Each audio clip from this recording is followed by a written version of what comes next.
तो एक बार पुनः करंट अफेयर के इस सेशन में आप सभी लोगों का मैं स्वागत करता हूं। और आज का करंट अफेयर के सेशन में हम लोग पहला क्वेश्चन शुरू करते हैं। मुंबई ट्रांस हार्बर लिंक सेतु के बारे में, जो कनेक्टिविटी का माध्यम है, एक स्थान से दूसरे स्थान पर आवागमन को सुगम बनाने के लिए मुंबई ट्रांस हार्बर लिंक का निर्माण किया गया है और इसका नाम हाल में ही बदल दिया गया है। इसका नाम अब क्या हो गया है? अटल बिहारी वाजपेयी नेहवा सेवा अटल सेतु इसका नाम कर दिया गया है। और इसका उद्घाटन किया था प्रधानमंत्री नरेंद्र मोदी जी ने 12 जनवरी 2024 को। और आपको कमेंट करके बताना है कि हम लोग प्रत्येक वर्ष 12 जनवरी को कौन सा दिवस मनाते हैं। तो इसका नाम हो गया है अटल बिहारी वाजपेयी नेहवा सेवा सेतु। और इस सेतु को मेरे दोस्त लंबाई जो है 21.8 किलोमीटर है। 21.8 किलोमीटर में से केवल 16.5 किलोमीटर ये समुद्र पर बनाया गया है। 21 में से 16.5 किलोमीटर ये समुद्र पे बनाया गया है। शेष जमीनी भूभाग पर यानी भूतल या लैंड पर बनाया गया है। और ये भारत का सबसे लंबा समुद्री सेतु है, जिसका नाम क्या हो चुका है अब? अटल बिहारी वाजपेयी नेहवा सेवा अटल सेतु। इसको बिल्कुल आपको ध्यान में रखना है। आगे इस पर बात करें कि यह जो है सबसे लंबा सेतु बन चुका है। मित्र ध्यान में रखना, ये विश्व का 12वां सबसे लंबा समुद्री सेतु है। समुद्र पर बना हुआ सेतु मतलब पुल। ये जोड़ता है मुंबई को नवी मुंबई से, और यहाँ से कह सकते हैं कि मुंबई बंदरगाह से नेहवा सेवा बंदरगाह यात्रा के लिए भी सुगमता होगी। बड़ी जो इम्पोर्टेंट जानकारी है वो आखिरी लाइन में है दोस्त, कि इस पुल के निर्माण में जो आपका एफिल टावर है और हावड़ा ब्रिज है, उन दोनों से एफिल टावर से 17 गुना अधिक और हावड़ा ब्रिज से 4 गुना अधिक इसमें इस्पात का प्रयोग किया गया है। उम्मीद कर सकते हैं इसकी मजबूती कितनी बेहतर होगी।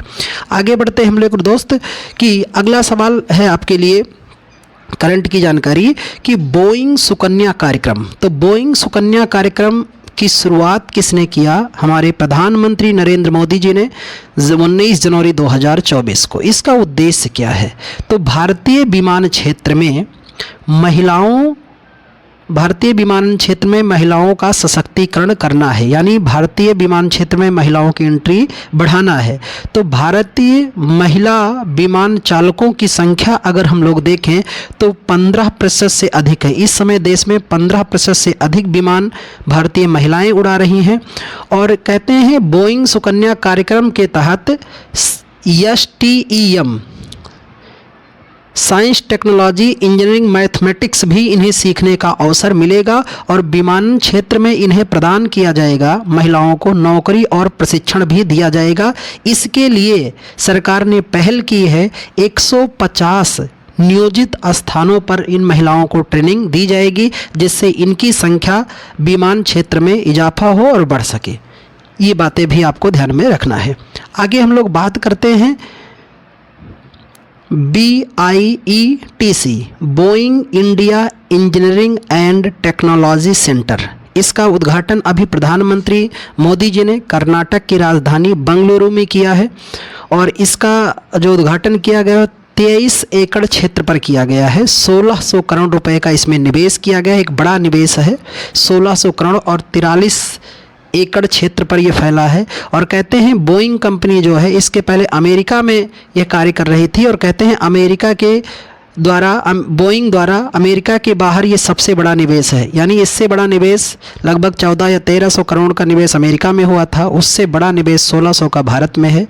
और बोइंग अमेरिका से बाहर यह बोइंग की सबसे बड़ी एरोस्पेस इंजीनियरिंग सुविधा है, जो भारत में कहाँ शुरू की जा रही है? बेंगलुरु में शुरू की जा रही है। आगे बात करें दोस्त तो ध्यान में रखना है कि हाल में मोदी जी ने 2023 में कर्नाटक के तुमकुरु में HAL हिंदुस्तान एरोनॉटिक्स लिमिटेड के तहत हेलीकॉप्टर विनिर्माण संयंत्र स्थापित किया है, राष्ट्र को समर्पित किया है। और कहते हैं एशिया की सबसे बड़ी हेलीकॉप्टर विनिर्माण सुविधा होगी, जो कहाँ पर स्थापित की गई है? कर्नाटक में स्थापित की गई है। और ध्यान रखना आखिरी बात मेरे दोस्त कि स्वाति पोर्टल, अभी हाल में ही स्वाति पोर्टल का उद्घाटन किया गया है। स्वाति पोर्टल किसने लॉन्च किया है? तो इंडियन नेशनल साइंस एकेडमी के द्वारा लॉन्च किया गया है दिल्ली में। स्वाति का पूरा नाम क्या है, ये फुल फॉर्म भी ध्यान रखना है, science for women A technology and innovation. और इसका ये कब शुरू किया गया है? तो महिला एवं बालिकाओं का अंतर्राष्ट्रीय दिवस के अवसर पर शुरुआत किया गया है और इसका उद्देश्य है महिलाओं का विज्ञान के क्षेत्र में प्रगति के लिए, विज्ञान के क्षेत्र में महिलाओं के इजाफा करने के लिए, प्रगति के लिए इसको शामिल किया गया है। तो मेरे दोस्त आज की क्लास यहीं तक, फिर हम लोग एक अगली क्लास में मिलते हैं। तब तक के लिए बहुत बहुत